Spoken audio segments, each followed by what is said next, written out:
même si les symptômes de la mort ont enlevé tout espoir de vie, même si les corps des défunts gisent près du tombeau.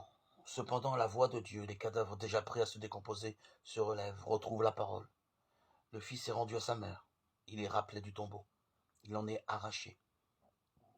Quel est ce tombeau? Le tien? Tes mauvaises habitudes, ton manque de foi? C'est de ce tombeau que le Christ te délivre. De ce tombeau que tu réciteras si tu écoutes la parole de Dieu.